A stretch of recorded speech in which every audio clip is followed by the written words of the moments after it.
Okay, we're live on YouTube. Let me go ahead and record.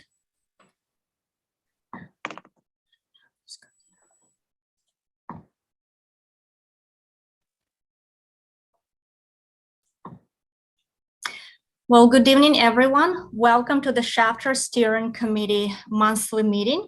For those of you who don't know me, my name is Hannah Stelmakovich, and I work for the nonprofit called ILG, and I'm part of the facilitation team tonight.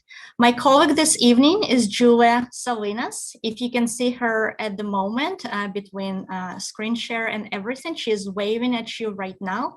So Julia is gonna be my buddy tonight, and she is gonna help to run this meeting, help to rename you folks, to troubleshoot any technical difficulties.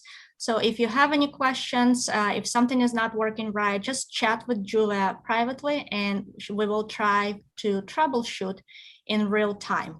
As always, the ILG team will be facilitating this conversation, and really our goal for this meeting, just like any meeting, is to offer neutral guidance and capture community voices and priorities as you continue to implement your SERP program. We're here to help with any problems that you might have throughout the meeting.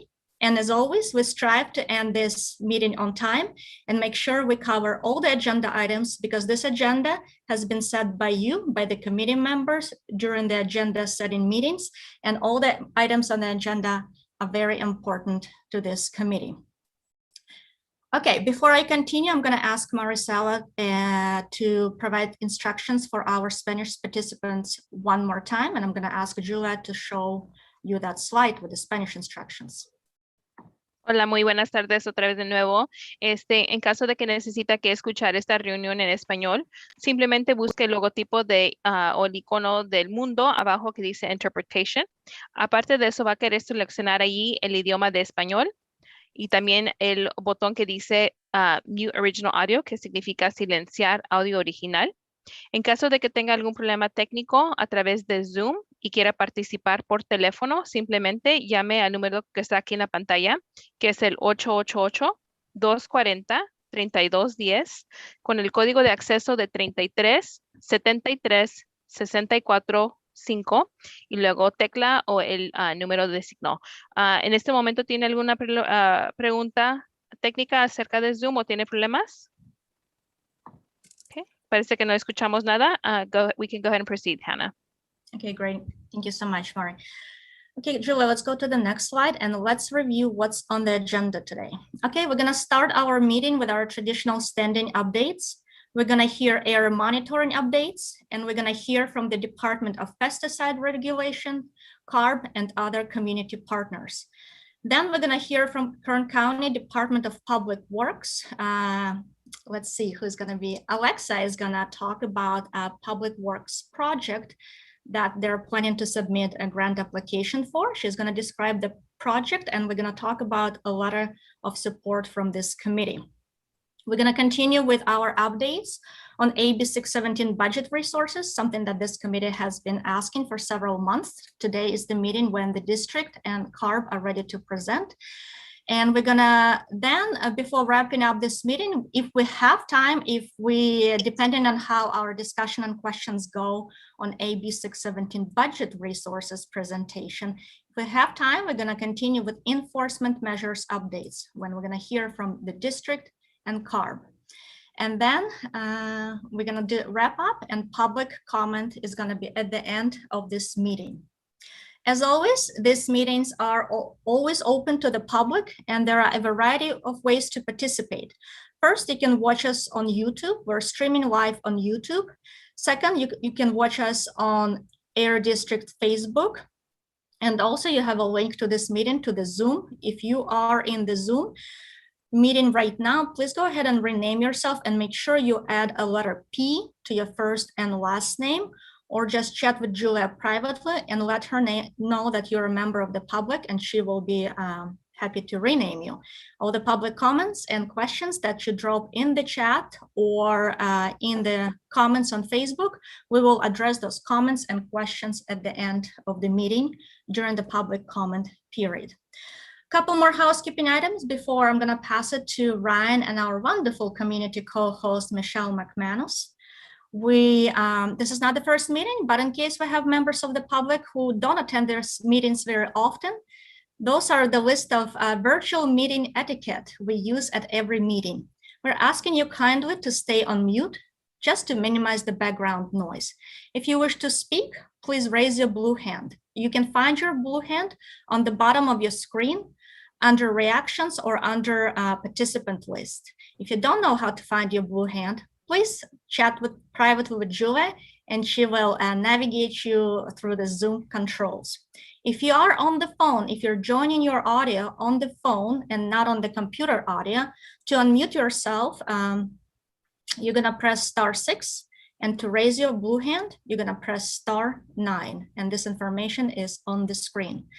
We are welcome to use the chat box for questions and concerns, and the Air District staff, CARB staff will be able to answer those questions to the best of their abilities during this meeting. That's all for virtual etiquette. And just a friendly reminder for the residents who are eligible to participate in the stipend program, you have to be present at this meeting for 75% of the time. So for 75% of the time, and those naming conventions, renaming is incredibly important so we can keep track of everyone who is present at the meeting, so we know. And just to confirm, we do know that Philippa is present, and we do know that Annabelle is here as well.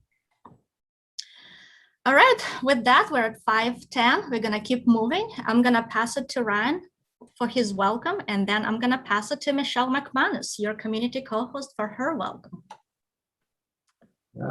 Good evening, everyone. So nice to see you all, and hope you're all doing well and excited for another great meeting, productive meeting.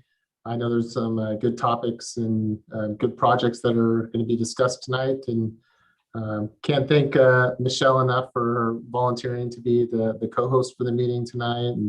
And so I will give the mic over to her for her opening statement. Thank you so much, Michelle.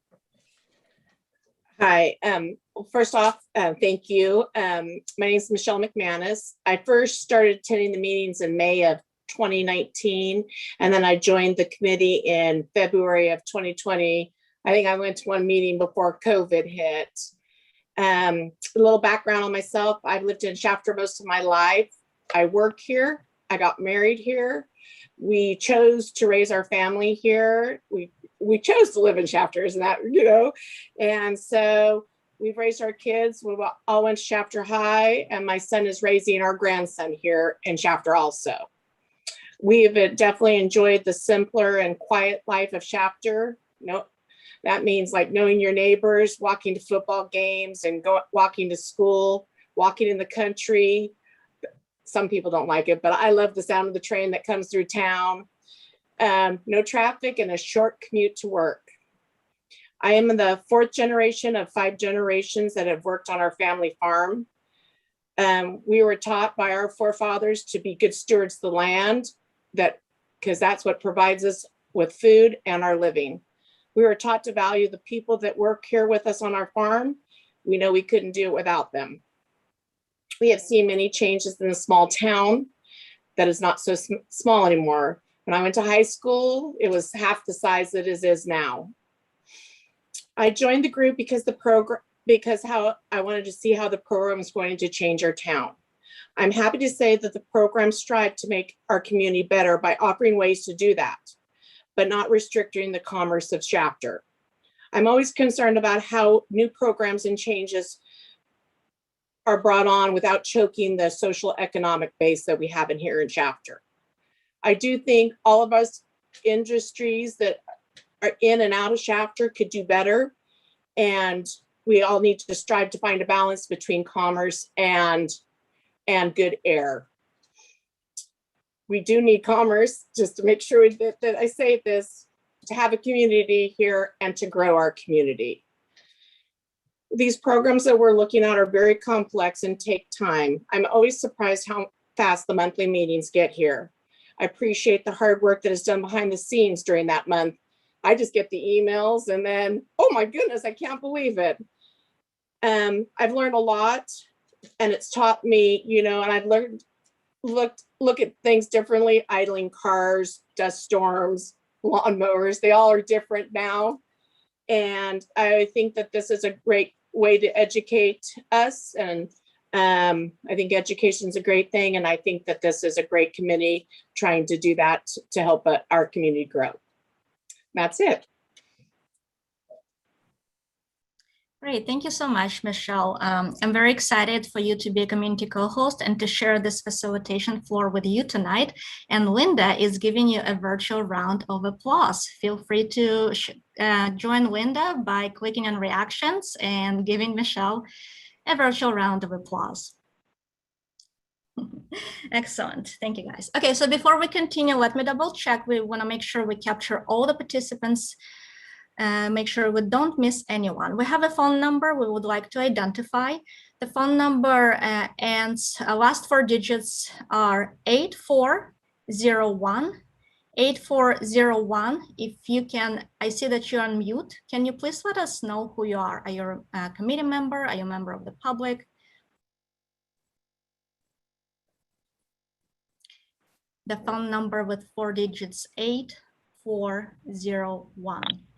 Hi, sorry, that's actually me. I'm Lily Wu. I'm a state agency support from Office of Environmental Health Hazard Assessment. I'm just having a little audio difficulty with my computer, so I called in just for a backup. Okay, thank you so much. Julia, did you capture that? Okay. Say your name one more time, sorry. Did you capture Lily's information? No, could you say your name one more time?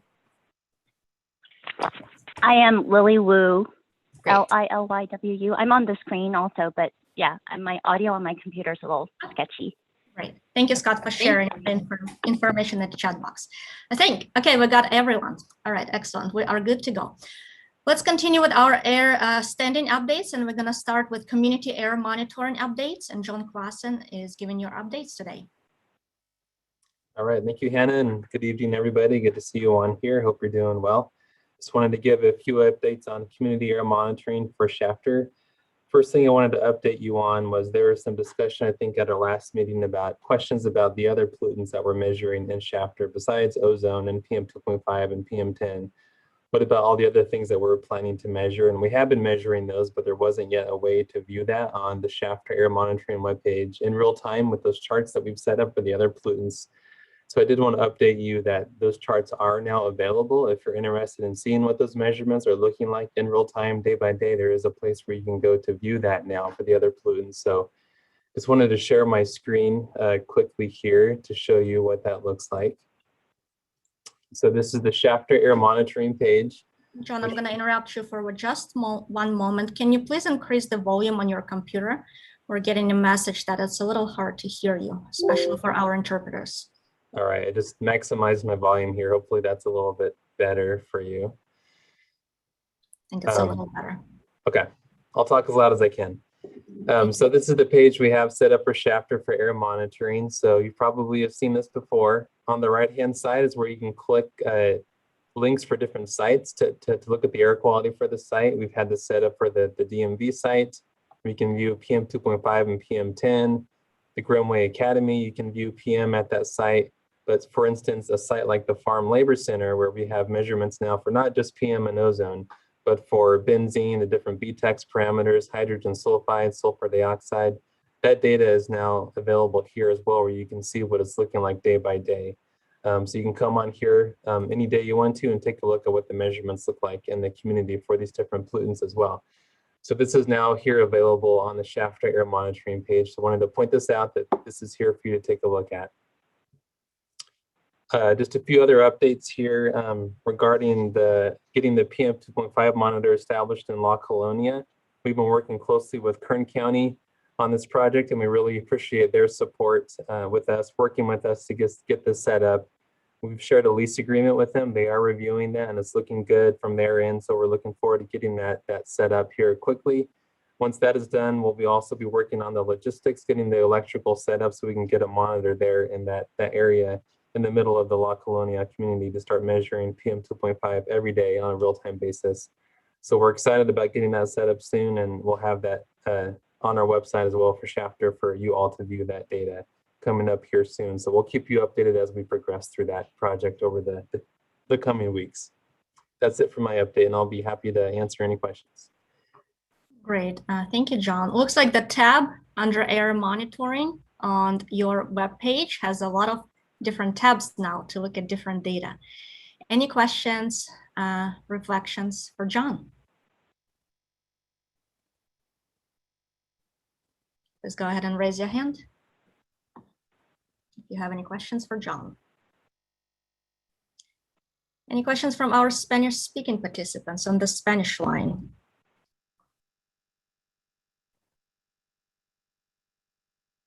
Annabelle.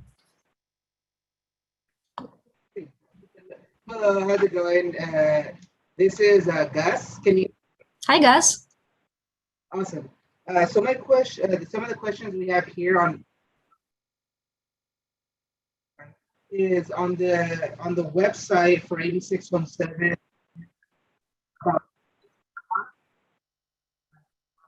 There from DMV.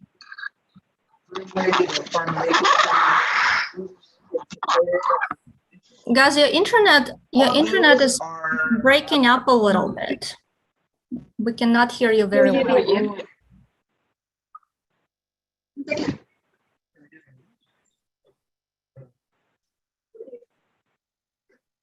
Can you guys hear me better? Yes, a little better. Thank you. Okay. Reviewing no problem. And we have some questions here. Reviewing there's about 5 air monitors that are labeled. Eagle Center, Golden Oak, and Sequoia. Those 5 air monitors, are those the station? Your internet is still not cooperating with you today. We're losing you. We can hear some of what you're saying and some of this is completely gone. I think I heard, Gus, did you just ask if those were stationary monitors? Can you guys hear me now? Do you guys hear me? If I can make a quick suggestion, I think that since they're all in one room, they're listening to the interpretation. Mhm. So he's listening to Reina interpret, and that cuts off whatever he's saying. So I don't know if it's maybe possible for him to go into another device and say it in English, or he can say it in Spanish, and then I can interpret it into English, whatever works for you guys. Is it in me? Yeah. Can you guys hear me? There we go. Hi, Bianca. Yes. This is Gus. Sorry. Here's, okay, guys. Yes, you're confusing us.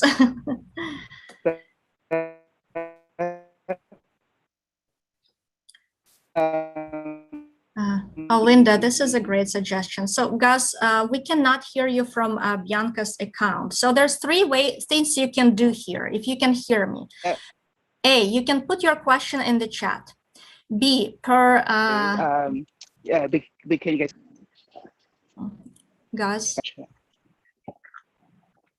Okay, let me try to give you 3 technical suggestions how we can hear you better. So A, you can per Reina's suggestion, because you might be in the Spanish channel and that's why we cannot hear you. If your internet is not working well, you can connect to this Zoom meeting via your phone. You can still be on the screen, but dial the phone number to connect to the meeting. Julia, if you can drop the phone number to call in from the agenda for Gus. Or you can type your questions in the chat per Linda's suggestion.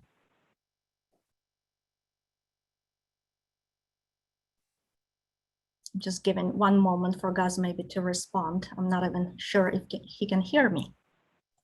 Yeah, it looks like Gus was able to put something in the chat that he will ask his questions in the chat. Okay. Okay, so far so good. We're doing great. A little technical difficulties, but this is Zoom. This is just real life. Okay, I do not see any other hands.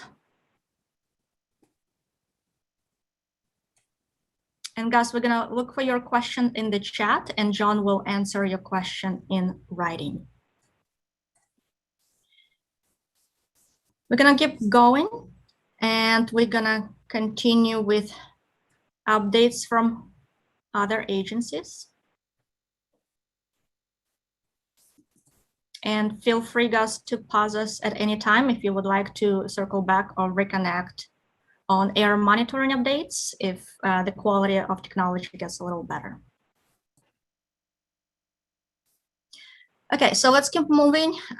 Even we will circle back if needed. And next we have Department of Pesticide Regulation, and we have Min Pham with us on the line to give you a brief update. Hey everybody, good to see everybody again.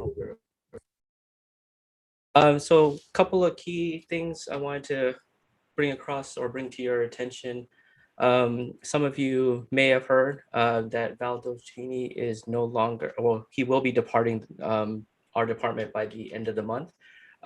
With that being said, DPR is still very much committed to this program, this community, and all the work that we've committed to prior to his departure. So I don't believe that anything's going to change on our end. From a departmental standpoint, I will let you know that it's kind of thrown us into a little bit of a loop. So we're trying to kind of catch up as fast as we can and kind of, keep going about with all the commitments the department has.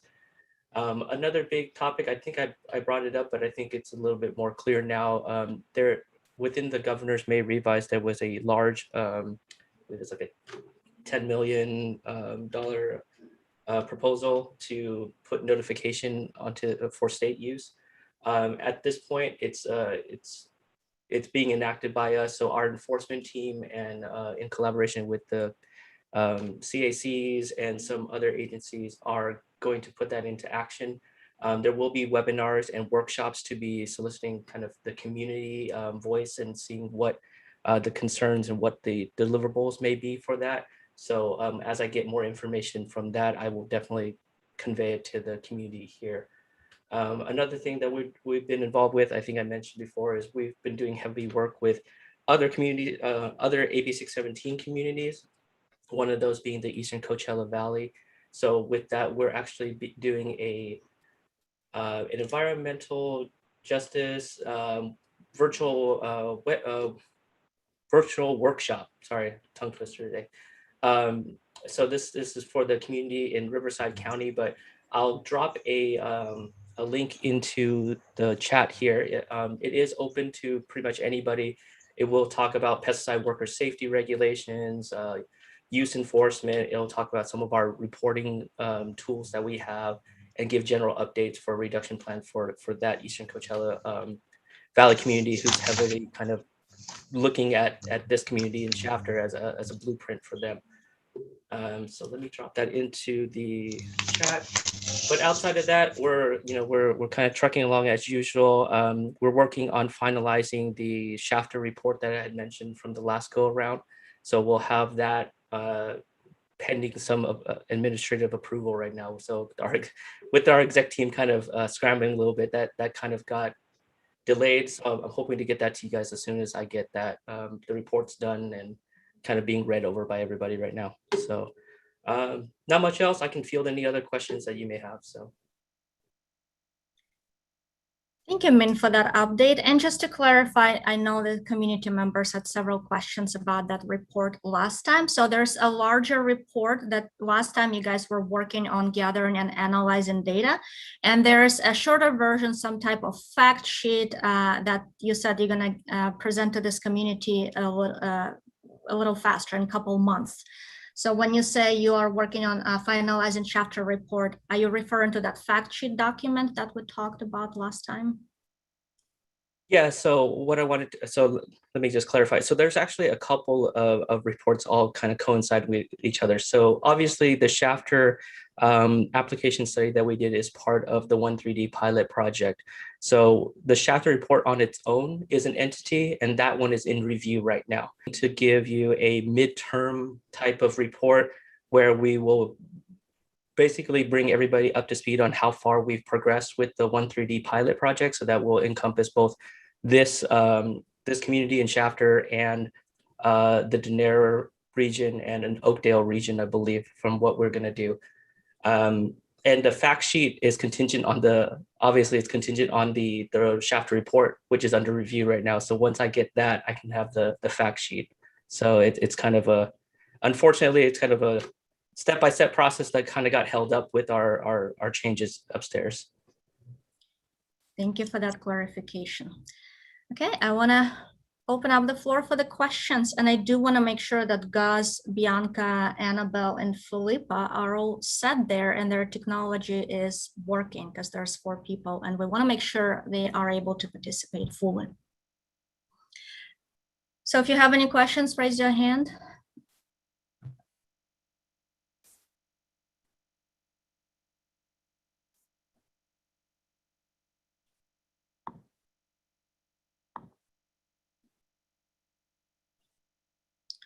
Okay, I don't see any hands up. I want to circle back to Bianca and Gustavo and Annabelle and Philippa. How are your guys doing? Is your technology working? Can we try and test that?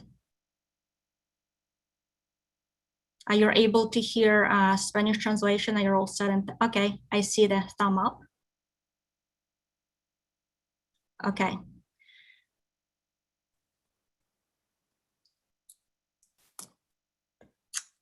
Okay, well, I see no hands. I'll give it another 30 seconds so you guys can think of questions for me. And if not, we will keep moving.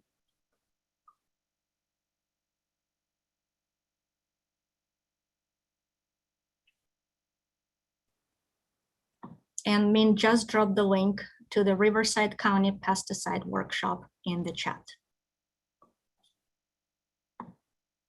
All right, well, if you can think of any questions or comments or reflections for John or Min, they're on the line. They're happy to answer those via chat. We're going to continue with our meeting, and our CARP and Scott is next on our agenda. Hi, good evening. Actually, Scott Wall with the Air Resources Board. I will save our updates for, I think, the agenda items of the budget and the enforcement. So I really have nothing else to update this evening. Thanks, Scott. We're going to hear from you later. Yes, hello.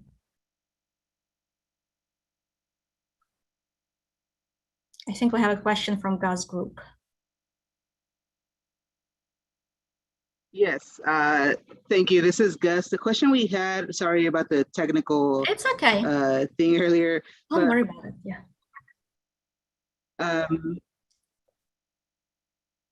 On the online platform, the Sequoia Elementary School air monitor, which is like a multi-stream monitor. And today the PM2.5 raised above the number 5 of like the color-coded levels, which triggers like avoiding outdoor activity. Can we get some insight on that, or do we know what happened today? Hey, Gustavo, I think I got the gist of that. Yeah, you're talking about the PM 2.5 instrument at the Sequoia Elementary School. There was a really high number early this morning. We noticed that as well, and we're investigating that. And seeing that the numbers were very low right before and right after, there is a chance that the instrument may have just temporarily malfunctioned, but we're checking that to make sure if that was the case or if there's perhaps something nearby that caused a large spike. But we did notice that this morning as well. Thanks for bringing that up. Appreciate it. Yeah, thank you. And if really the reason behind that question was 5 monitors we sit online. Are they all stationary? Yeah, the sites that you see set up for Shafter, they're not moving around. They've been put into place. They've been there for a number of months. Some of them have been there for 1 to 2 years, so they're not planning to be moved around the community at this point, unless the committee here has some interest in monitoring somewhere else, then we could think about moving it somewhere else. But yeah, for now, those instruments are set in place.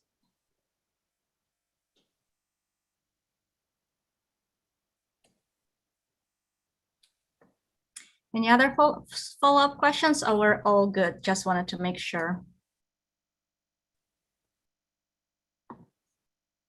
Okay, Gus, Bianca group, I'm gonna lower the hand and we're gonna keep moving. Michelle, any thoughts, reactions, reflections before we continue with the next agenda item?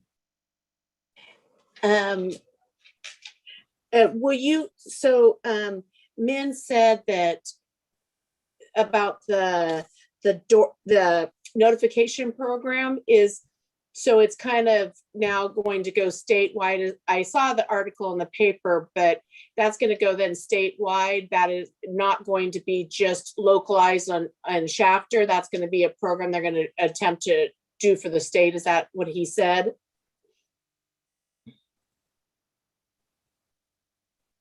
Yes. Sorry, let me just jump in. Yeah, so as far as right now, because of some of the complexities of doing a notification system, it was looked at as being more complete if we did a statewide notification system.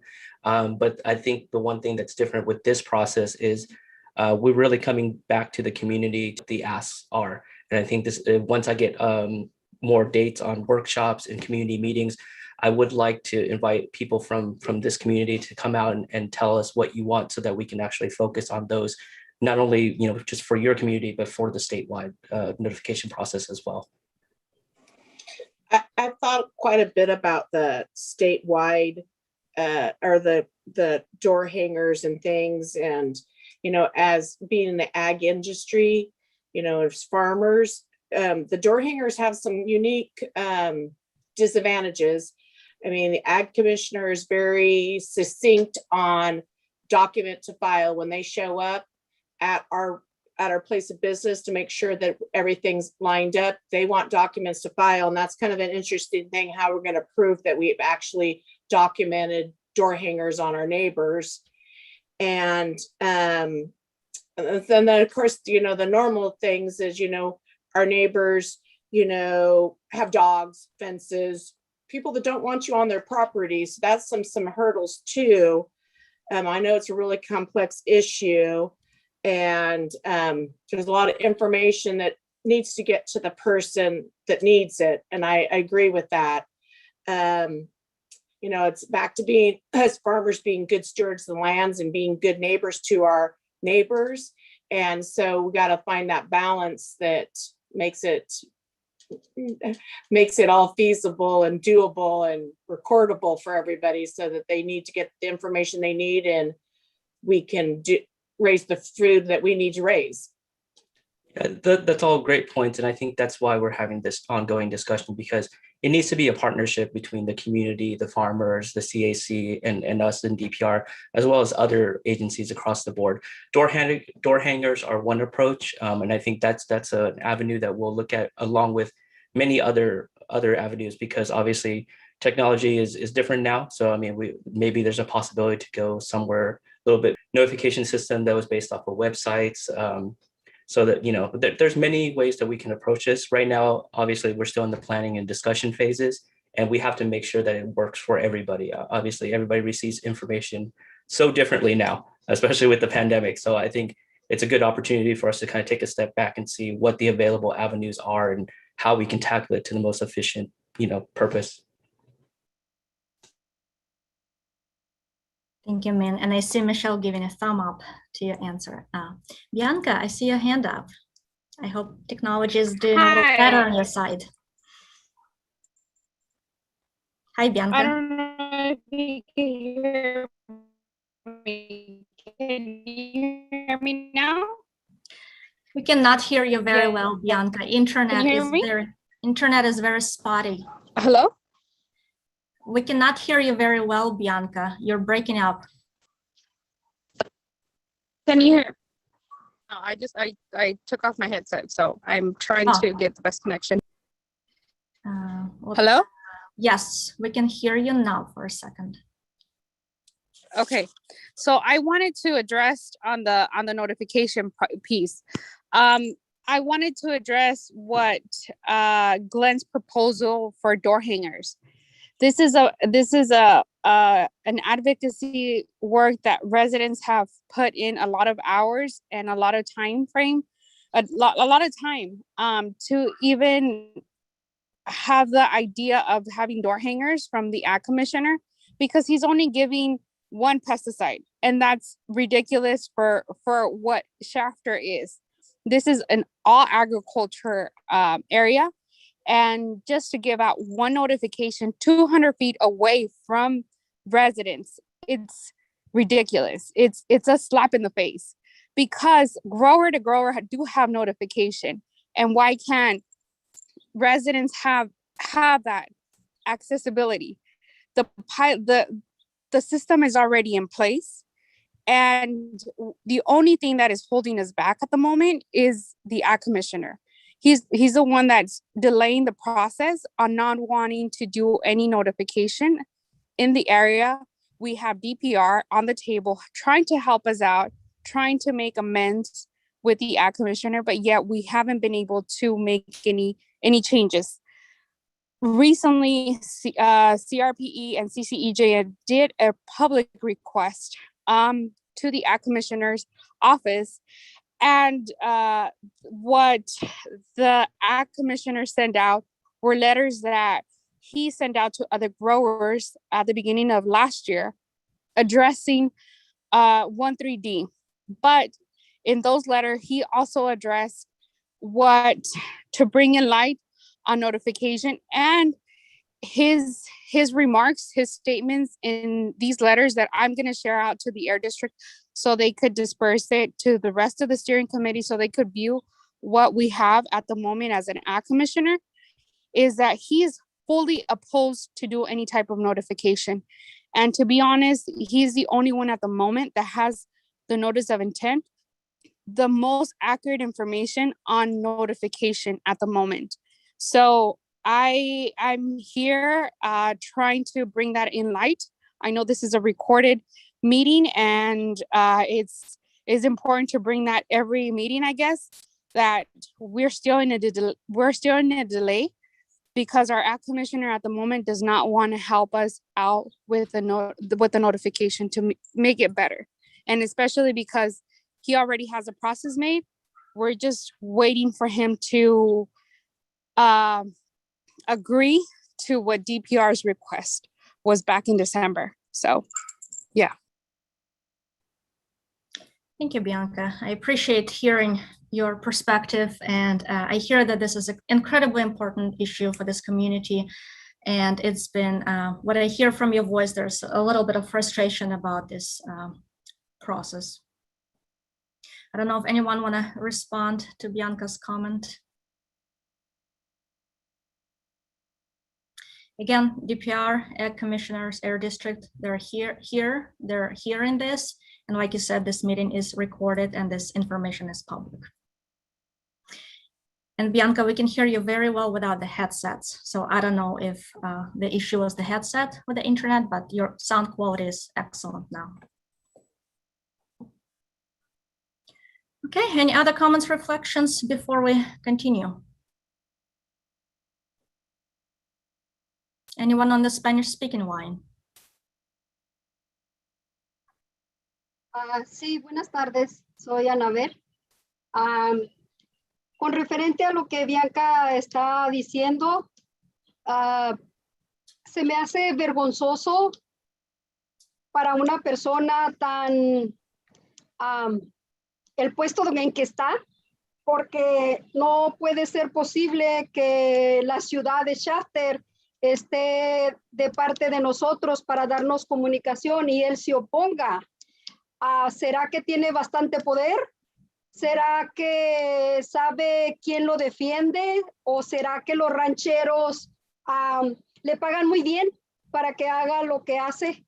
Pero no nos gustaría tener que irnos a cosas más extremas, porque una persona que no obedece a sus superiores, siendo corte, siendo policía, siendo tu banco, siendo lo que sea, tienes sanciones, tienes castigos. Entonces, ¿por qué él tiene tanta autoridad en decir que no lo hace? Que no lo hace y no lo quiere hacer y no lo va a hacer. Pienso que a ver si los rancheros, cuando esto vaya a más, los rancheros van a poder estar de su parte también. Una vez, hace como 4 meses que tuvimos una junta aquí, dijeron que si nos poníamos en ese plan, los rancheros se podían ir a huelga y era lo que él también temía. Pero también nosotros podemos hacer algo con nuestros trabajadores. También si se ponen en ese plan, Acuérdense que un ranchero sin trabajador no va a hacer nada. Un ranchero sin sus trabajadores, su cultivo se le echa a perder. Entonces, tenemos la autoridad de exigir que se nos tome en cuenta y se hagan las cosas como se tienen que hacer. Si esto se está grabando, que tome muy en cuenta que no somos niños y que no estamos tontos, que tenemos que hacer las cosas como se tienen que hacer. Hemos luchado mucho para esto y no lo vamos a dejar. Dinero lo hay. Solo la voluntad de él, su egoísmo, su racismo o su poder es el que lo pone en ese plan. Pero que no se olvide que todos somos uno, no nada más él, ni los rancheros. Gracias. Buenas tardes. Hi, so this is Annabelle once more. And good afternoon. I want to go ahead and say the same thing that Bianca is saying. And it is very embarrassing for a person to be in the position that he is in. And I can't see how the city of Shafter is on our side and he's against it. Is it that he has too much power or he knows he's defended in different ways? But, you know, we don't want to go to extreme measures because someone who is in opposition to listening to his superiors, or like us, you have the court or the police that you have to listen. And if you don't listen, you have consequences. So how does he have the authority to just say no? And I know that about 4 months ago, we had a call and the farmers who will be on his side had said that if he isn't on board, they're going to protest. But, you know, we also can be on that same plan as workers. If we protest, they have nothing. The farmers without their workers have nothing. So we have the authority to say that these things need to be done. And I know that this is being recorded. And so we want him to have in mind that we are not kids. We will not be silenced. And the only reason that he doesn't do this is because of his own self-being and being egotistical and also racist. Thank you.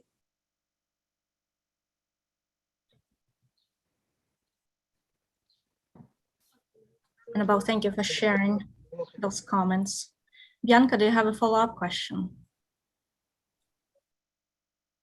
Yes, I wanted to address also that we do have the opportunity of having a statewide notification, but it's going through the legislative process. And for that they're talking about numbers 2024. So we're not even gonna see anything at the moment on notification, not until 2024. So from here in 3 years.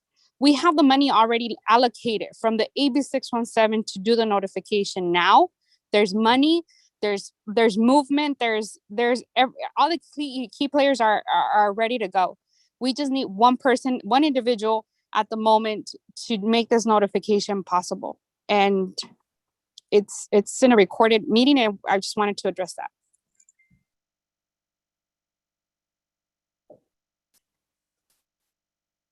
Oh, I don't know if anyone on DPR or Air District side want to respond to anything that they've heard from the community members.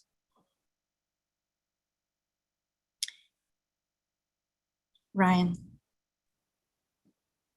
No, I just want to share my appreciation for the comments that are made. I know how hard everybody has worked on the Shafter Community Emissions Reduction Program and the measures that comprise that, including the Department of Pesticide Regulation notification. And I know we've talked about it quite a bit through just the general process, how important it is to bring the different groups together to continue to talk about these issues and continue to seek out paths forward. And you know, by maintaining a dialogue and continuing to have the right people, such as DPR, the Ag Commissioner, along with the residents and the businesses in the community, that's the way that hopefully we can continue to move these different things in a positive, meaningful way. And nothing's going to stop us in those efforts. So I just want to thank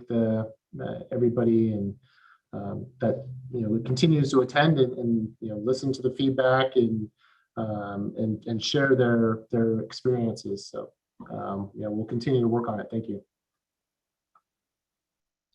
Thank you, Ryan, for that comment and for reassuring that this collaborative process, although hard and frustrating at times, the process continues. Will carry on. Okay, I see no other comments, no raised hands, nothing in the chat. We are doing good on time. We're going to continue with our agenda. And next, we're going to have a presentation from the Kern County Department of Public Works. And we have Alexa Kowalski with us. And she's going to talk about the very exciting project that the county is putting together so they can submit a grant application. And they're looking to this committee to talk about this project and present the letter of support that they drafted, and hoping that committee will support this project and that letter, and that Kern County Department of Public Works can continue moving forward with this grant application. Alexa, I'm going to pass it to you, and I just wanted to double check that you're okay to share your screen.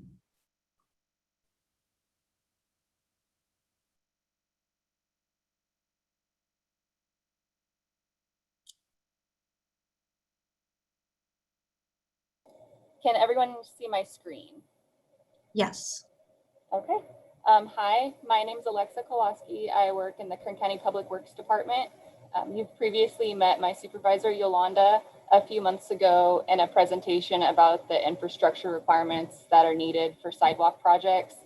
And tonight we're bringing to your committee a project we propose to apply for grant funding for through the CMAQ program. So what is CMAQ? CMAQ stands for Congestion Mitigation and Air Quality Improvement Program, and it funds projects that reduce air emissions and contribute to better air emissions or reduced vehicle miles traveled. Basically transportation projects such as bike lanes, traffic signals, road shoulders, sidewalks, those sort of projects. Some important things to note are it's a competitive grant application process. So not every project that is applied for is funded. And the program weighs the benefits, the emissions benefits of the project against how much the project will cost to build. So that's how the scores come out, and the most competitive projects are funded through the program. Some of the original project considerations that we had gone through with you, Yolanda had brought a presentation to your committee a few months ago. We had discussed Fresno Avenue or Poplar doing bike lanes and shoulders on those roads. And some other considerations that were discussed by your committee included Mexican Colony, Smith's Corner, Thomas Lane, and various other sidewalk projects. But on this slide that I'm showing you right now, we're going through why we have selected Mexican Colony as the project to apply for grant funding for, and why the other projects we have not moved forward with. In a nutshell, Mexican Colony was the least expensive project to complete, and it already had all of the necessary infrastructure for sidewalks, such as storm drains, sumps, all of the elements that Yolanda had presented to you a few months ago in her presentation, which are very expensive and would cause projects to not be competitive if those costs were added in. So for that reason, we are unable to move forward with Smith's Corner due to the cost estimate being so high because there's no drainage sump or storm drain system. And for Poplar and for Fresno Avenue, it was determined that the costs would be too expensive due to the roadways needing to be fully reconstructed before bicycle lanes or shoulders could be improved. So that's sort of a reasoning why we are moving forward with applying for Mexican Colony sidewalks for the CMAQ program. To give you an overview, this is Mexican Colony. I'm sure most, if not all of you are familiar with it. The project is to install sidewalks and ADA ramps and any other necessary infrastructure relating to those. Once again, the reason why Mexican Colony was selected is because it would be the most cost-effective project. It is the least expensive. And so we hope you are in support of our proposed grant project, and we look forward to hearing from you. And we also have a letter of support available if any of you are willing to sign for it to make our grant application a little more competitive. And that's all I have. My name and my information is on this slide, and Yolanda, my supervisor, her information is here, and she speaks Spanish. Thank you. Okay, Alexa, thank you for that presentation. I wonder if you can go back one slide that talk about the project features. So to clarify, the project that you guys are proposing is based on the feedback that you've heard from this community about priorities and what's important in the Mexican colony community. And this is the features you're proposing for the project that you're preparing the grant application for. Correct. The features on the right, the sidewalks and the curb ramps, are the proposed project scope at this time. And the reasoning why Mexican Colony was chosen is presented on the left-hand side of the screen. As a reminder, there's already a drainage sump and a storm drain system, and there's already some curbs which help move the flow of water towards those. Those elements are the most expensive cost for sidewalks, and because they're already in place, it helps our application be a little more cost effective and competitive in the program. Thank you for clarifying. Any questions for Alexa about the project? And then we'll move to the letter of support portion of this agenda item.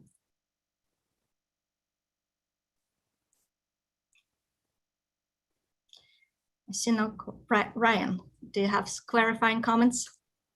Yeah, just in general. So Alexa, maybe you can just walk us through a little bit on the timelines of the, so you would apply for it now. When are the applications due, and when do you typically get responses back as to whether or not your grant has been is selected as one of the ones, and maybe some timelines after that? When could people actually expect to see some of this work begin if it is selected? Yes, so applications are due this August, but we have to submit various supporting information to our Board of Supervisors in July. So that's why we're getting ahead of ourselves right now. And we should be hearing back a couple months after submitting the grant. Sometimes it goes through various corrections. And then if the project is awarded, we can anticipate construction starting in approximately 1 to 2 years. However, if the project is not awarded, then we'll find out within a couple of months of submitting the application. And Alexa, do you want to share your screen and share that letter of support that you drafted, and see if community members have any reactions to the letter, or if they're willing to support this project? And while you're doing that, Linda, I see your hand up. I just had a quick question, just because the Air Board money is match funding. So I was just curious, and I'm sorry, I don't remember the exact funding on the slide where everything was laid out.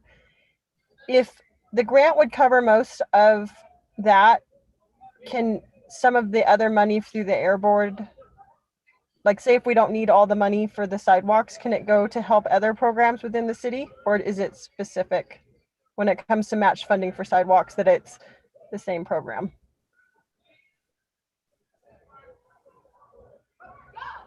Linda, is that a question for the Air District? Yes, I was okay. just curious, and I don't see the slide, and I'm sorry. I feel like one moment, I'm pulling it back up. Okay, I'm sorry, Alexa. No problem. Because we chose the colony because it was going to be around 2 million. Is that correct? Can you see my screen right now? And don't we have around? So do we have 2.78? I'm just really pulling this off the top of my head for sidewalk improvements. Yeah. So yeah, the CERT measure does include, I think, about 2.7 million. And so theoretically, what Alexa is showing here is that the 617 funding would cover what's considered the local match portion, that 11.47%. That's generally the local match in CMAQ projects. It's not necessarily all that we could do with the 617 funding. There is a potential that we could increase the amount of match funding that would potentially make it more cost effective and more competitive. I'm also thinking that looking in the limitations there, that that additional $250,000 to pave the alleyways is potentially something that we could consider. We're not necessarily bound by the constraints of the CMAQ grant in terms of what we could provide as match. I think we have some latitude there, and so, you know, just some of my thoughts were, you know, potentially increasing that amount of match more than the 11.47%, and potentially including the $250,000 that would be required to pave the alleyways. And again, these are just my initial thoughts on seeing the slide. But I think we do have some. I think we do have some flexibility and some latitude on what the grant could pay for, or what the CERT measure could pay for. Okay, thank you. And I apologize, Linda, was there a question in there for me too at the very beginning? No, I just couldn't remember exactly the cost estimate. I had your spreadsheet up, but I couldn't remember the exact money amount. So I just wanted to make sure, because I thought I had read 2.78 in match funding. So I was just trying to see if we could get some extra money to help other areas of Shafter. So my question was answered. Thank you so much. Perfect. And that answered some questions that we had also. And one of our engineers would like to point out that the 1.2 million, that's the cost estimate for Mexican Colony, that is just the construction costs for the project. And we do have about $200,000 more in what are called soft costs, which are for our designers to design the project, our right-of-way to evaluate the project, see if any right-of-way needs to be acquired in order to construct the sidewalks, if any utility poles need to be moved, that sort of thing. Okay, so let me recap what I'm hearing, and Air District, please keep me honest and in check here. So there is a proposed project in the Mexican Colony that Alexa described, and there's a flexibility on the amounts. There is a flexibility. So when the Kern County is asking for your support, because it will make the application more competitive. And when it comes to funding, based to what Todd is saying, there's a flexibility to potentially allocate even more funding or less funding on the project. So right now, the conversation is not necessarily about the funding, but on the letter of support and the support for this project with these features at this location overall. Ryan, Alexa, did I get that right? Yes. Yes, I believe so. Okay, so the letter of support is on the line. It was part of this presentation. I don't know if you had a chance to scroll through this presentation when you reviewed materials prior to the meeting. And our Spanish-speaking participants should have received the paper copy translated in Spanish via mail. If we want to pull out the letter of support in English and share on the screen, and maybe Alexa, it's a very brief letter if you want to go over what's in the letter. And then I'm going to ask the committee members to see if they have any concerns with this letter of support or overall. And our Spanish-speaking participants, if you have a copy of the letter, you're welcome to follow the paper copy as we talk about what's in this letter. And if you don't have a paper copy, if someone can drop the link to the Spanish version, Bianca's like, we're in support. Okay, for those of you who haven't had a chance to see the letter, Alexa, can you walk us through the letter? And what my understanding, it's a pretty standard generic letter that just indicates community support to make this application, your application, more competitive. Yes, that's correct. It's just a basic letter of support talking about what would happen if the sidewalks are constructed, how it would improve the connectivity of the Mexican colony neighborhood to various amenities such as the market, the park, well, I guess the future park, and basically improving the air quality of the area via reduced PM10 emissions caused by vehicles driving over dust.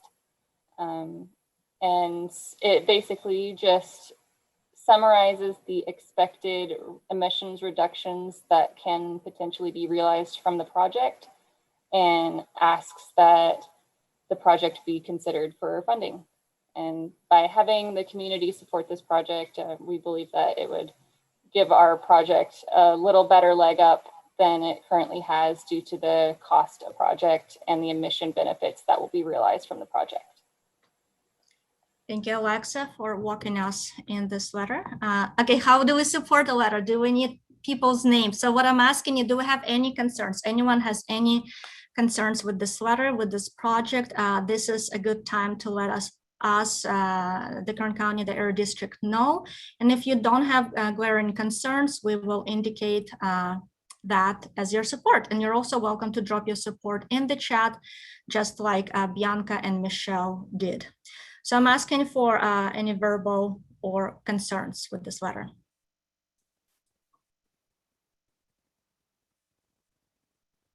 Raise your hand. And if you are in support, just feel free to give me a thumb up or drop it in the chat. Linda, it looks like you wanted to say something. I saw you unmuting yourself. Trying to figure out how we show support if we needed to sign it and send it to you, or if how, but you were answering the question as I was trying to type it in. Sorry. Yes, and there's a great question. And again, as I mentioned earlier, the letter of support does not have any amounts committed. Right now, it's just the support for the project. Okay, well, based on what I'm seeing, I don't hear any concerns from anyone, regular, verbal, or in the chat. And I see a thumb up from Linda, from Michelle, from Bianca and her group. So I think there is a consensus from this group that as CC, as the entire committee supports this letter and supports this project.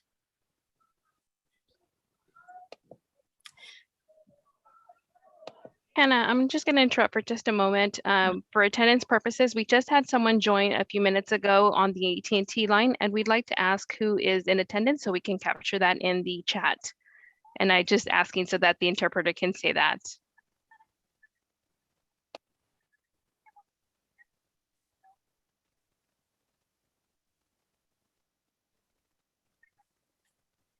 Okay, we're asking at this time. Okay, we have Sakura on the line, so I'll go ahead and drop that in the chat. Thank you. Thank you, Marcel. Okay, all right, well, I'm not hearing any concerns. Looks like most of you are, there's a consensus that this committee supports this letter, and this letter can be signed on the behalf of the entire committee. Thank you so much. Alexa, correct me if I'm wrong, but I think this support will benefit your project application tremendously. Yes, thank you so much. Okay. All right, Michelle, any final thoughts and reflections before we move to the next agenda item? I think that's a great thing that we can sign on that. That's an awesome program. And if we can get something for the Mexican colony, no one should be walking in the rain or mud puddles, so that'd be awesome. Thanks, Michelle. Maricela, I see potentially another Spanish-speaking member joining us, and I wonder if we, if that's someone new. Yeah, I just noticed that too. La persona que se agregó como comité Shafter, usted tenía una pregunta porque parece que se había quitado el micrófono. No, ¿Bueno? no, soy Minerva Hernández. Oh, Minerva, ok, muy buenas tardes, gracias. Buenas tardes, sí, buenas tardes. Ok, la tenemos en la lista. Thank you, it's just Minerva, she's logged in. Okay, do you mind dropping the name in the chat so we can rename her? And I do want to acknowledge chat activity. There's a lot of happening in English and in Spanish. Several questions we already answered verbally, and I see in the chat written indications of support for this letter in Spanish and in English. Okay, so there's something, my bad, I totally missed it in our standing updates. I missed updates from the city of Shafter, and I want to give a chance to the city of Shafter share their updates. Good evening. This is Michael James, Public Works Director for the city. I don't really have an update. I was just going to make a request of the district or whomever to update the committee on where we're at and considering, now that we've covered support for a county project, maybe revisiting support for financial support for existing CMAQ projects that have been awarded to the city that are underway, and perhaps other projects that have been identified by myself as well as other committee members. I'm pretty anxious. Maybe that will be addressed later in the agenda when we talk about budget resources, but I just wanted to, if it's on the agenda, I would just love to kind of hear from the district where we're at in the process to consider projects within the city.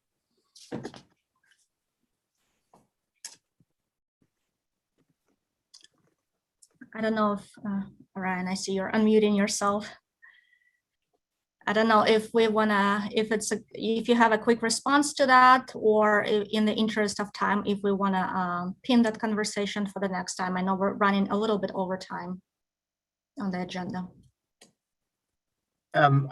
Sorry, I can just jump in real quick. This is Todd again from the district. You know, I think we have received some information from the city, and we were taking a look at some emission reduction calculations for the couple of projects. I think we may need a little bit more information, and so we can certainly reach out to you.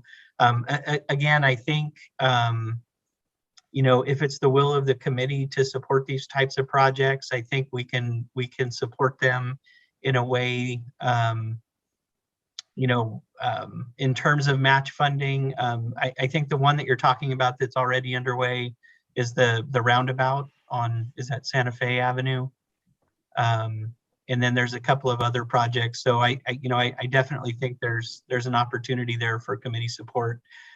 You know, even with support of the county project, you know, there's funding in that CERT measure for multiple projects, and we'd love to see multiple projects within the city and within the Shafter boundary get funded and you know, see those improvements to Shafter. So we are taking a look at the emission reductions, and again, I can reach out.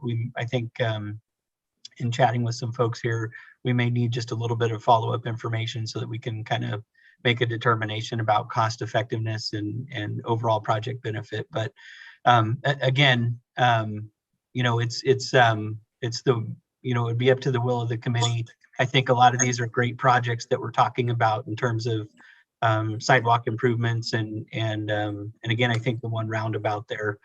So, you know, those are certainly all projects that we could consider providing support to. So what I think I'm hearing, this conversation will continue. The district is working on analyzing several criteria which are important for the CERT program, in order to approve the projects. And once the area district is doing this analysis on their side, they will be more than happy to bring projects for committee support and discussion and green light, so to speak. Todd, did I capture that correctly? Okay, so yes. So stay tuned. Lots of wheels in motion. You guys have a lot of CERT measures in your program. Okay, Michelle, anything else before we move into updates on AB 617 budget resources, which I know many of you are waiting on? Okay, no, we're good to go. Okay, after numerous requests and promises that yes, the area district and CARB is working on putting some presentations, some for you. Today is the day, today is the meeting. You're gonna hear some numbers, some information about CERB implementation, and the area district is here to answer all the all these questions that you guys had. I think I had Todd and Ryan who will lead this part of the presentation. Yeah, thanks, Hannah. And I know this is a topic that has come up, as Hannah had mentioned several times. And so definitely want to kind of take a step back a little bit and kind of go into and explain kind of the different funding sources for the AB 617 program. You know, in discussing this also came up in the other communities that had similar questions, and through those discussions, it became apparent that there was some confusion, and oftentimes it's because terminology we use, it doesn't really always make a lot of sense. And so I think having a little bit of background discussion is always a good thing in kind of explaining this. So there's two funding sources for AB 617. There's money that we receive from the state that goes towards incentives. And when we talk about that, we call that incentive funding. And so that funding can only be used for incentives. It doesn't go towards air monitoring in the community. It doesn't go towards holding monthly community steering committee meetings. That money is solely for those projects that have been identified in your community emissions reduction program. And that's where that money is assigned and has been kept for those projects. And if many of you are tracking or using the tracker on the website, you're seeing that the funds are getting out there, and we're excited to see that. And you know, the community steering committee members to get that money out more to the residents, definitely towards clean air investments. So the other pot is the implementation funds. And so in order to do all the work that is associated with the AB 617 Community Air Protection statewide program, individual districts get funding to do all the work associated with it. And the program itself is much, while a huge component, the majority of the work is in the community emissions reductions, development and implementation, and the community air monitoring.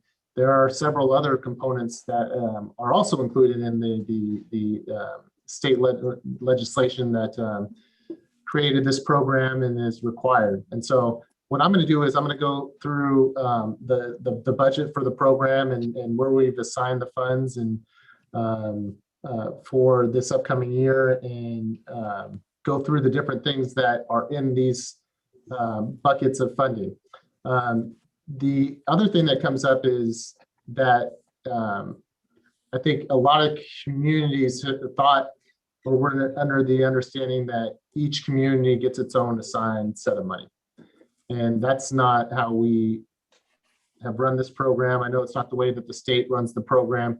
You know, we have 4 communities within the district, and so we get one pot of money to implement AB 617 for the district. And so the way that we do it is we assign the funds for these different buckets as a totality, not this money is for Shafter, this money is for South Central Fresno, this money is for Stockton, and then future money is for Arvin Lamont. It's looking at what all the work with AB 617 and then, you know, determining how much time and resources it's going to take to implement those different things over an upcoming year. And so at this point, I'll go ahead and share the screen. So the district in the latest proposal, the district got $12.7 million to implement the AB 617 program. And so here's where we've allocated the funds for this program. Is everybody seeing the screen? Ryan, I'm going to pause you for just one moment, and I just want to make sure our Spanish-speaking participants, you should all receive the Spanish version, the paper version of that document that Ryan is sharing. And if you cannot locate the paper version you received in the mail, Heather is going to drop the link to the Spanish version online, so you can follow along numbers and categories, buckets that Ryan is talking about. Thanks, Ryan. Yeah, thank you. So this first section deals with community air monitor.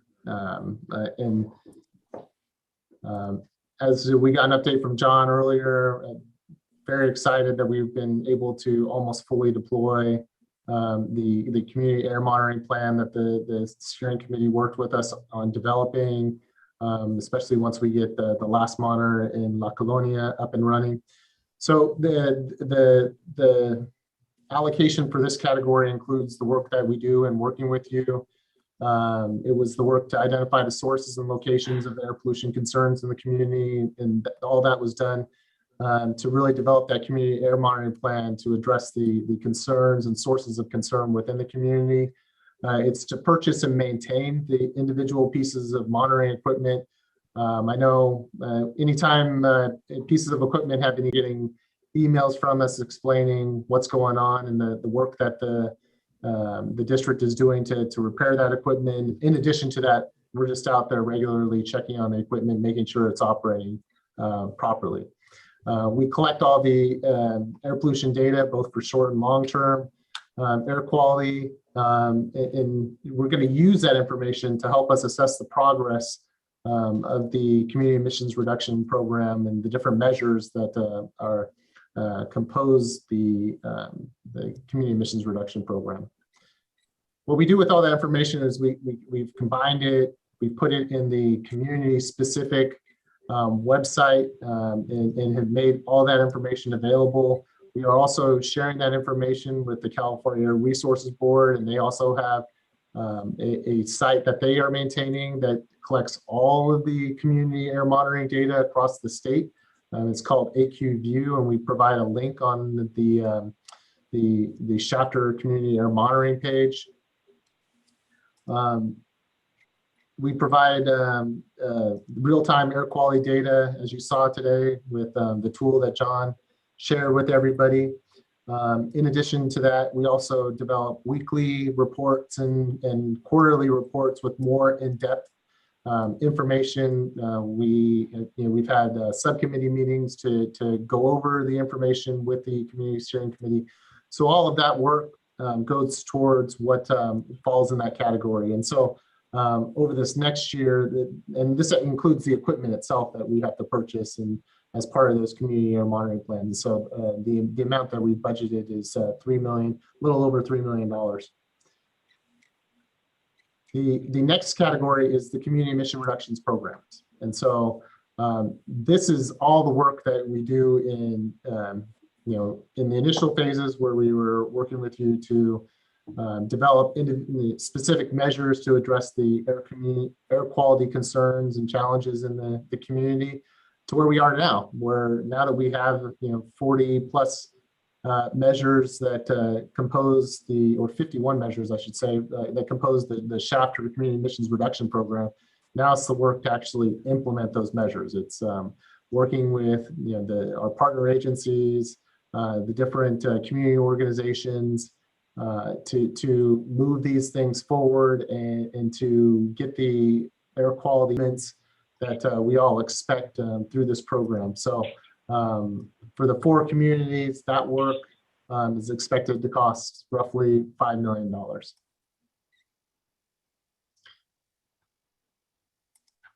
The next bucket is the community engagement. And so this is all the work that we do, the meetings, logistics, it's the preparing monthly agendas, it's the evening meetings, it's the interpretation, it's the translation, it's maintaining our websites and providing documents and materials in all of the necessary languages. It's providing hard copies, oftentimes mailed to the residents. It's the comprehensive and specific websites that we maintain for each of the communities. It's providing meeting facilitation in accordance with the community charters. It includes the district's board-approved stipend program for the volunteer resident members of the AB 617 communities. It's the regular phone calls that we do in order to make sure that We are doing our very best effort in engaging the community steering committee members, making sure that all of their needs are being met to be able to fully participate in the AB 617 program. And it was the transition to virtual meetings from in-person meetings, and in accordance with the governor's orders. So this work we've estimated to cost roughly $2.5 million over the upcoming year. Now, this is some of the other work that we've talked about with the steering committee. We've done presentations on, and we've included. It's in the community emissions reduction program, and that's what's called the implementation of the best available retrofit control technology. And this is part of the AB 617 legislation that all districts are required to comply with and to meet. And so basically it requires districts to evaluate their different rules and regulations. And so we've outlined the different rules and regulations that apply to the sources within the community. And as we've gone through these rules, we've identified a set of rules that require additional analysis and that we've been performing. Anytime we do that, if through that process we identify a need to undergo a rule development process. In those instances, we make sure to share all that information with the community steering committee members so that they can participate in the rule development process, provide their feedback, provide their input. So all this work that's associated with that falls in this category. And so that's roughly $1.36 million for that work. And then the last thing is, as part of the regulation, there's emission reporting that's required of facilities. And so the California Resources Board has a regulation. It's called the Criteria Air Pollutants and Toxic Air Contaminants Regulation. And it requires facilities to provide their emissions data to the district for us to perform analyses of the information that we receive and make sure that it's correct and accurate. And there's a lot of other things that we do with it, like geocoding where the facilities are, and surveying the facilities and processing the information and all these things. And so that work is estimated at a little less than $800,000. So in totality, we're right there at the $12.7 million for implementation. And we do our best to complete the work with the funding and the resources. This level hasn't changed, and it's definitely a challenge as we continue to look to add more communities to this program. The funding for the AB 617 program statewide hasn't changed over the last several years, and so at the same time, the workload and the amount of resources necessary to complete all this work is continuing to grow. So it's challenging, but at the same time, we're definitely going to do our best to make sure that we complete all the work that we've committed to doing through the community emissions reduction program that all of you work so hard in coordination with us to develop. So that, like I said, these are the funds that are used to implement the program. And now I'm going to turn it over to Todd to talk about the incentive program, which once again, that money is completely separate from this implementation fund. So. And Ryan, before you turn it to Todd, so to clarify, you presented the numbers that fund all four communities. You presented a 2021, 2022 budget that funds all four communities: Fresno, Shafter, Arvin, and Stockton. But Todd will be talking about incentive funding, which is a different funding stream that just fund Shafter SERP implementation. Correct. Okay, just wanted to make that clarification before we continue, because I don't know about you guys, but it can be a little confusing. It is. It definitely is, and that's why I think it's definitely worth the time to sit down and have a really in-depth conversation about it. So, thanks. All right. Well, thank you, Ryan, and thank you, Hannah. That is a good segue. I'm going to start just with kind of a high level overview, and you've seen this information before. I'm going to share my screen and provide you with just a little bit of detail about the funding sources. And as Ryan and Hannah mentioned, this is strictly incentive funding. Ryan talked about the implementation funding. This is the incentive side. And as Hannah just mentioned, those two cannot be intermingled.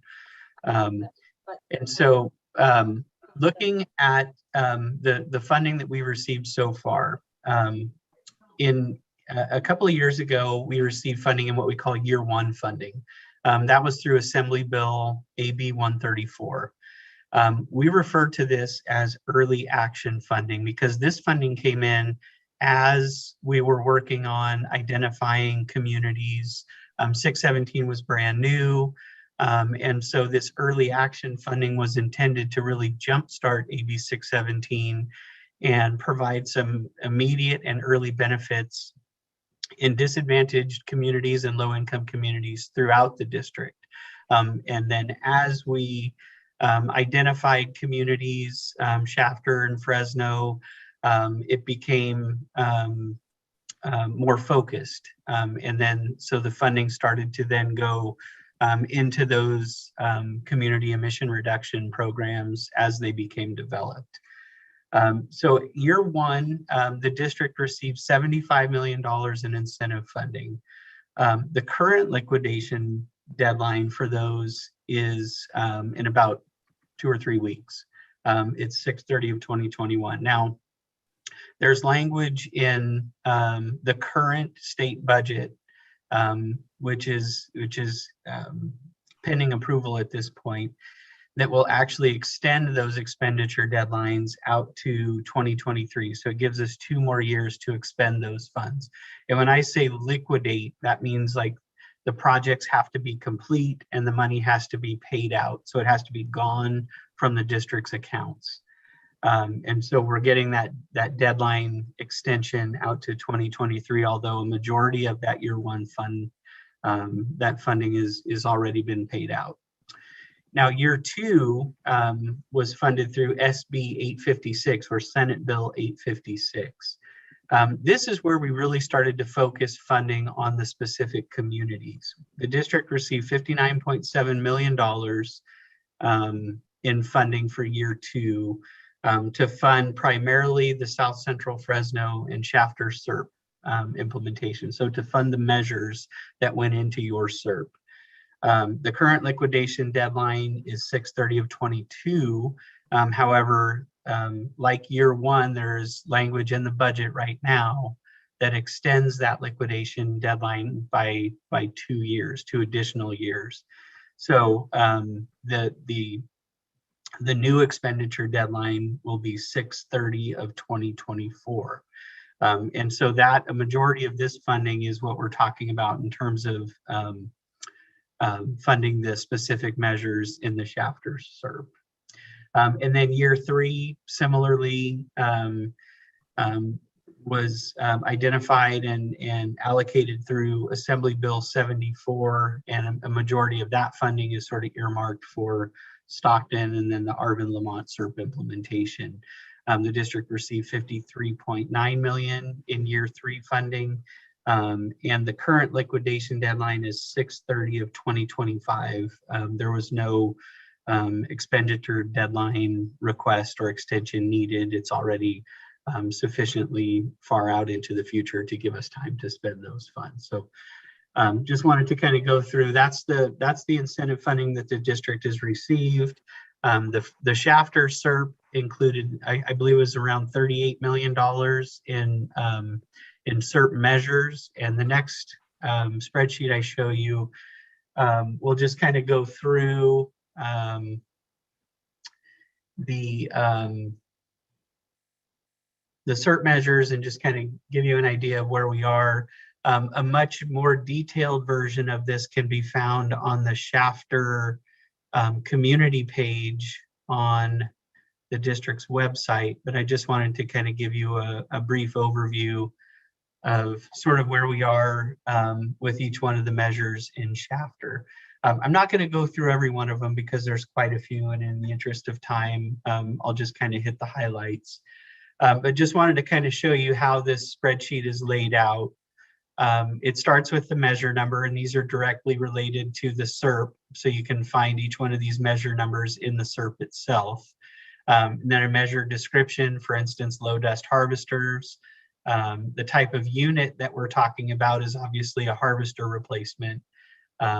The budget for this particular measure is $2.5 million. We had budgeted to replace up to 25 harvesters with that money. And to date, we've obligated 1.4 million, and we've funded the replacement of 10 units. So we're already well into that SERP implementation for that particular measure. When you get over here to column H, this means, is a program plan necessary? So in some cases, the programs that we're operating are pre-approved. They're included within the CARB, the State Air Resources Board guidelines for spending these funds. They're already approved. We don't need to get any other approval. We can immediately start spending the money on those. And so anywhere where you see CARB approved, that's what that means. It's already eligible for funding, and we can move forward. Where it says drafting, that means that a program or a project plan is necessary. That means that particular SERP measure was not included as an eligible category under the state's guidelines. So we have to write a project plan, get that approved by the state before we can start funding those types of projects with this funding. And so anywhere you see drafting, that means that the Air District is currently drafting a project plan to submit to CARB for approval. And it's a very iterative process with CARB, a lot of back and forth. They provide a lot of great comments, and then we go through and amend our project plans according to their comments. And then finally, we'll receive approval from CARB. And then at that point, then we can move forward with implementing the SERP measure. So anywhere you see drafting, that's what that means. It's in the Air District shop right now, and we're currently drafting those project plans. Now, in review means we've already submitted it to CARB, and they're taking a look at it and providing those comments. So in review just means we're in that process right now, and we're awaiting final approval. And so those are the kind of the highlights of this category here. So just to kind of go through some of the ones where we've had some movement so far. We've done some, our alternatives to ag burning, our chipping and soil incorporation program. We've funded 475 acres. We funded some electric agricultural irrigation pump motor replacements. We've funded 76 tractor replacements. I provided a list of the tractors a month or so ago, maybe a little bit more than a month or so ago, and we've done some more since then.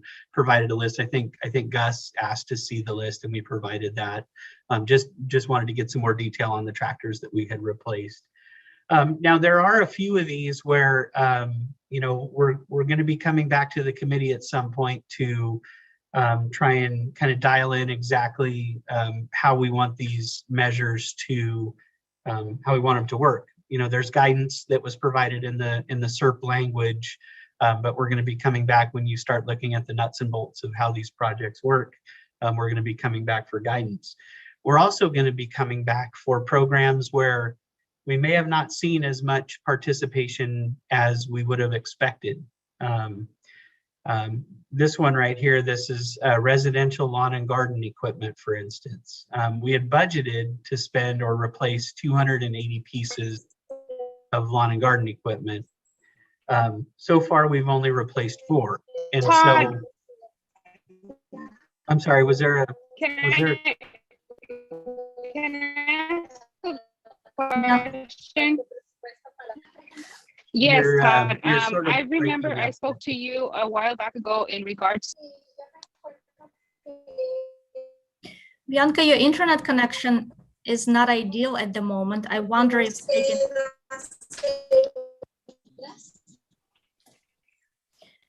I'm gonna... Bianca, we cannot hear Can you hear me now? We can Can hear you hear a me little now? better. We can hear you better. Yes? Yes. Okay. I have a question for Todd. I remember regards to the lawnmower. You mentioned if we were able to gather the sufficient members, we did gather the amount to have a recycling kind of lawnmowers for Sierra Recycling to come out. Mhm. But I was wondering, have you spoken to them and see if they're able or capable of coming out?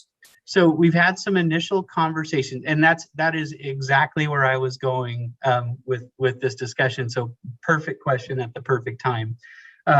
Because we hadn't really seen the type of demand that we would have hoped in the program, what we are exploring right now is partnering with a local hardware store or home improvement center to purchase, some number of lawnmowers, and then holding actually like a weekend trade-in event. You're exactly right.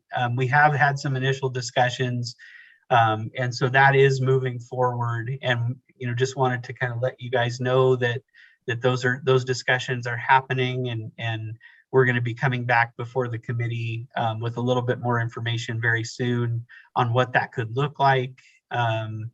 What the implementation challenges might be, and just kind of get some feedback from the committee, because this is one where we identified a real need to maybe do something different. Our normal program is you just go out and buy a new mower and you turn your old one in at a recycling center, and then you get your rebate. But since we haven't seen the sort of demand that we wanted, we're really looking to do something different, like a big weekend trade-in event or something like that. So that's 100% where we're looking to go, and you'll be hearing more information about some of the details very soon on that. So great question, and that is something that we're looking at. So and just in general, and again, a more detailed version of this is on the Shafter page on the district's website, on the community page, and we'd like to hear from you on the ones that are actually being implemented right now.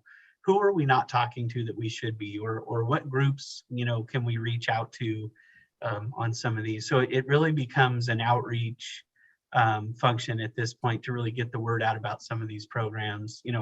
What's the best method of reaching some of these folks on some of these programs? So as you look through this on the community page, reach out to me, reach out to anybody at the district, and we can have those conversations about what's the best way to outreach. Because while we have seen some successes in Shafter, and we're certainly working on a lot of project plans that will bring big projects to the community, we want to make sure that we're actively engaged with the community on the programs that are already in place.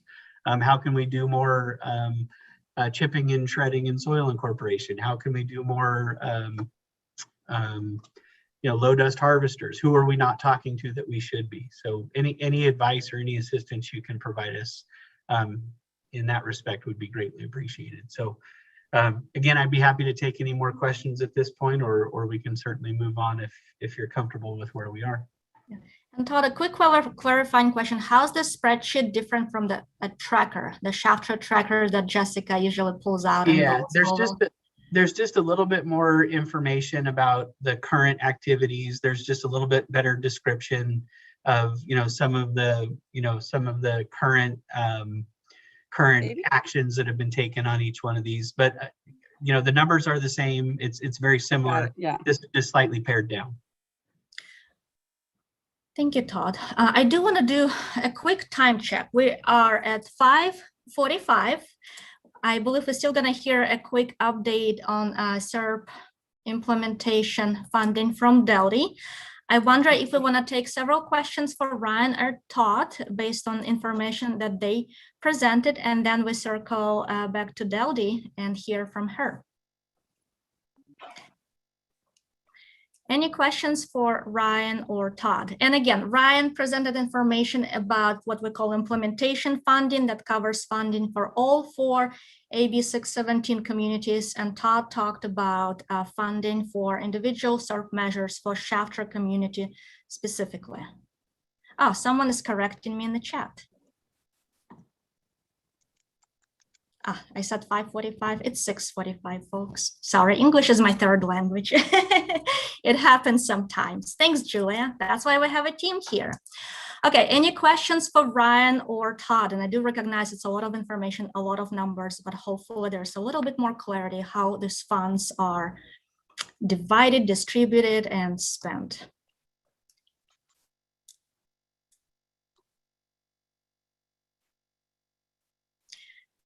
I don't see any questions. If you're thinking about the questions, I'm going to put on the spot our community co-host Michelle to see if she has any reflections so far. No, I think it was a great presentation. I think it helped identify and kind of solidify what we've been asking about. So thank you very much. Great, thank you, Michelle. Annabelle, I see your hand. Con respecto a la pregunta que hizo para cómo promover sobre las máquinas de cortar zacate y eso, ¿qué le parecería si se pusieran en contacto con la ciudad y hacer un evento como de reunión en un parque y ya tener todo listo para atraer a las personas y llevar su máquina de cortar zacate o podadora o como le quieran llamar y sería fenomenal porque no nomás iba a haber varias gente participando. De otra manera, pues los del comité sí sabemos, pero en vez les decimos a las personas y piensan que es mentira porque dicen nadie da nada por nada. So, si se hiciera una base de comercio o de evento en un parque sería bastante bueno para atraer personas de aquí de la comunidad. Es un comentario. Yeah, so I wanted to go ahead and answer that question that you had about how to reach more people in the community. So why not get in contact with the city and have an event like in a park and have everything ready? I think it would be phenomenal because you would have a lot of people participating, because we as a committee, we know about it and we talk to them and they're kind of skeptical because they say nobody really just gives anything for free. So I think that having people together and having that ready would be a great idea. Thank you, Annabelle. Right, spot on suggestion. Excellent suggestion. Okay, I don't see any hands at the moment, so we're going to pass it to Carb, who will continue with this presentation on budget resources. And I was informed Scott will be presenting. Scott? Hi there. Good evening, everybody. Scott Wall again with the California Air Resources Board. I did just actually put into the chat the same documents that I've shared out the last few times. I know it's a lot of information in there. So what I'll try to do briefly here is so that you can actually have them to review if you'd like to open them up directly. I also do actually have a combined document that I apologize about the poor quality of it. I was trying to make it so that I had both the English and the Spanish displayed, and my process of doing made it a little bit low resolution. But I guess what I'll be talking about here is a little bit kind of like what Ryan talked about. So Todd really focused on the incentive money, the money that the legislature approves to invest in the AB 617 communities for the AB 617 program. Ryan talked a little bit about really the efforts at the Air District side that it takes to actually implement the legislation. And so that's really what I'm going to be looking at and talking about from the California Air Resources Board side is the implementation funds that we receive at the Air Resources Board to really implement all of the specific mandates of the law of AB 617. And so the first page that I'm showing here, that's also again posted in the chat, really does talk about these are the things that the legislature is requiring us to do. They're mandating us as an agency to implement or to do these different programs. So there's regulatory things. There's a statewide air monitoring plan. We're developing a statewide strategy. We have to identify communities each year to consider for inclusion in the program. And so this first page really, I'm not going to go through everything, but this first page really does call out all of the things that the legislature told us to do or tells us to do every year in this ongoing program. And the next couple of pages, a little bit like what Ryan showed from the district perspective, the next couple of pages shows from the statewide perspective, really the program components that the legislature has told us to do through the legislation, and then the major activities that we do, and then how much money we receive in staffing costs to accomplish that. And so I think it's important to point out here that what we do from the Air Resources Board perspective is really supporting all of the programs statewide. It's not just in the Valley Air District, but it's all of the other air districts as well. And so I won't go through all of the major activities, but I will talk, Brian talked a little bit about AQView. So we actually need resources to put together the AQView program, which gives people from the public access to view live monitoring data. That's a new program that hasn't been created before, so that's something that we need to do. And we talk about the kind of the statewide strategy, looking at different regulations and adding additional regulations that will help focus efforts in the community suffering most severely from air quality that would kind of qualify under the AB 617 program. And there are also things like the technology clearinghouse that's required by the legislation. So we have a group within the Office of Community Air Protection, which is where I work, that actually does all of the technology and creating these databases, keeping them updated for public access to see really what are the best technologies that are available for the different types of emitting sources out there. So this really just kind of shows and breaks down for you the $16.2 million in costs that the legislature gives us to implement the program statewide. And so with that, before I go into any other detail, might be a good time to pause and see if there are any questions so far or any requests for additional detail behind anything that I've shared so far. Scott, and if I may throw a suggestion, since we're running a little bit short on time, any questions for Scott right now? I don't want you to lose your thought. Let's use the chat box to type the questions, and we'll encourage Scott to continue going. But please use the chat box based on the information you've heard so far to ask Scott questions. Sure. Well, I would like to kind of, at this point, I don't know if there's much benefit to me continuing to screen share if there's no specific questions about the information I'm sharing. So I'll go ahead and stop share. I can always reshare if you need to see anything specifically on it. But basically what it boils down to is that the data that I provided is the mandates of AB 617. It doesn't, like Ryan pointed out earlier, there's no sharing of the buckets. We don't take away the incentive money that the legislature allocates for AB 617 and use that for any of our overhead. The staff that we have actually that works on AB 617 as an example, we're full-time dedicated to this program, and that's really what we do. We have several different functions within the agency, within the Community Air Protection Program that aren't even necessarily visible to you. We have the what I'll call the folks like me that are the liaisons that you see visibly in all the meetings. And then we also have a lot of folks that are kind of building some of the backbone or the structure of the tools that are going to be available online. And then we also have folks really, I'll say, sprinkled throughout the agency that help that help to work on the monitoring or enforcement or incentives. So in the steering committee meetings, you oftentimes we'll see quite a few handful of Air Resources Board staff, and it's folks tuning in to hear the concerns that are there to support any monitoring questions, incentive questions, things of that nature. And certainly, Bianca, I saw your request to get this kind of information beforehand.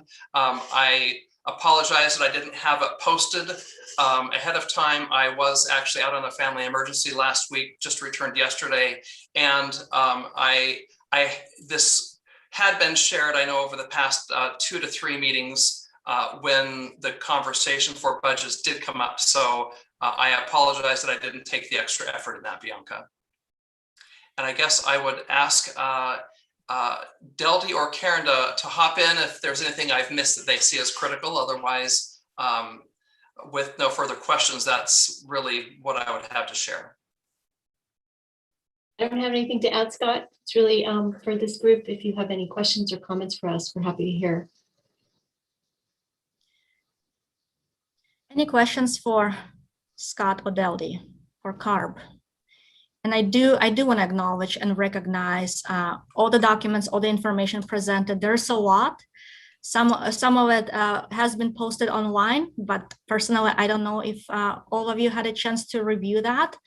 So definitely there's an opportunity to continue this conversation now that the Air District staff and the CARB staff walked you through what's in the documents, how to read these documents, how to you can separate different numbers and what does it mean.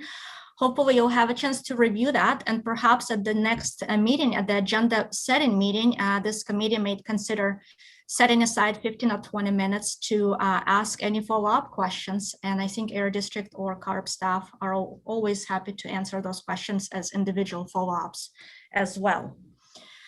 We are at 6:55. I would like to take 1 or 2 questions for CARB or Air District if you have any immediate questions or thoughts.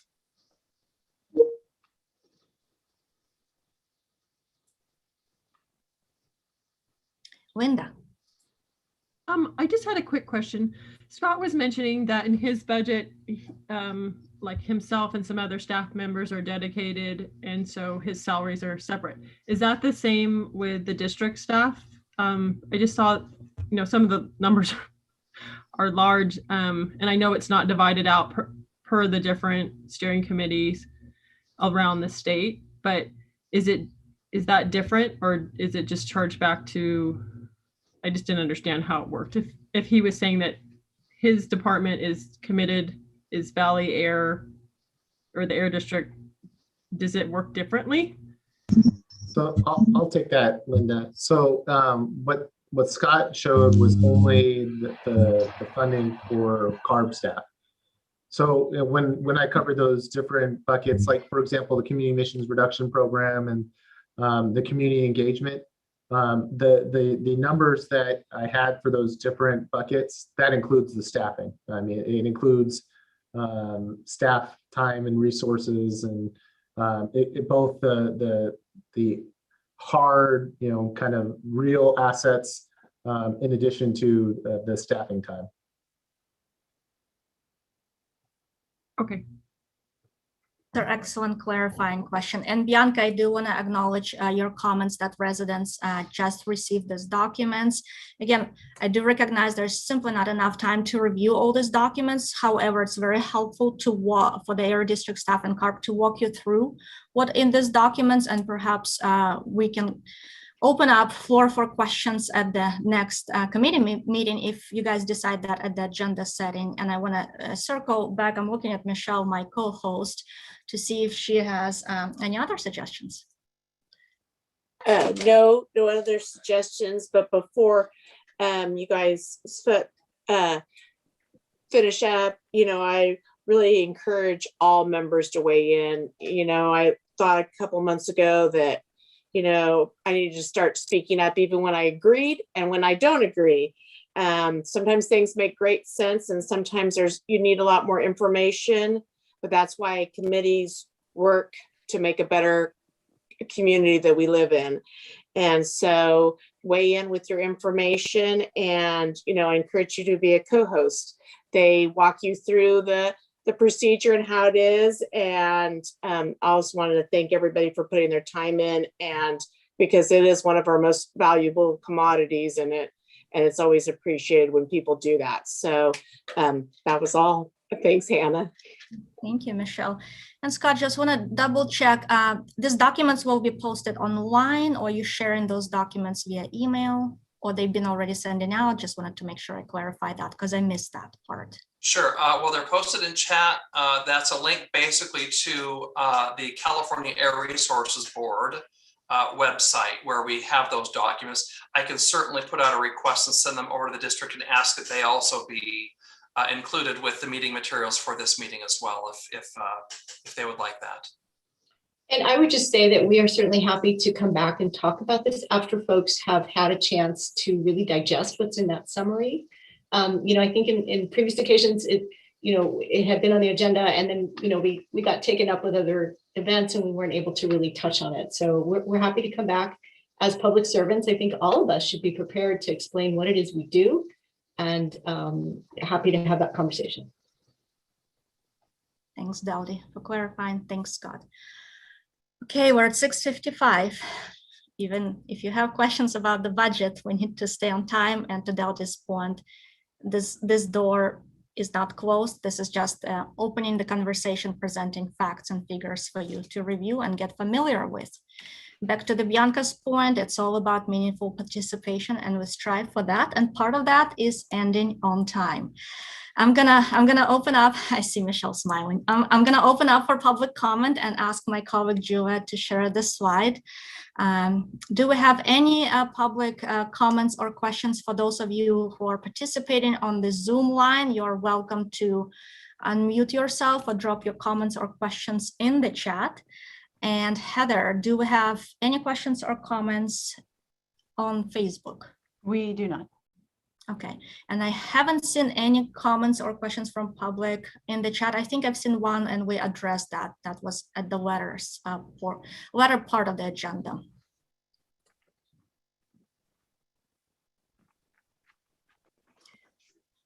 Okay, well, our next meeting, we all will see you in 1 month on July 12th. I want to wish you a happy 4th of July, and I want to thank you, all the partners, for coming here tonight and presenting.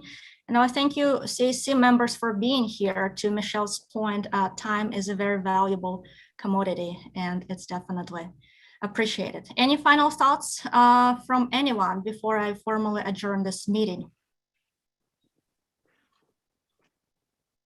Any volunteers to co-host for the next time? Please drop your name in the chat or raise your hand.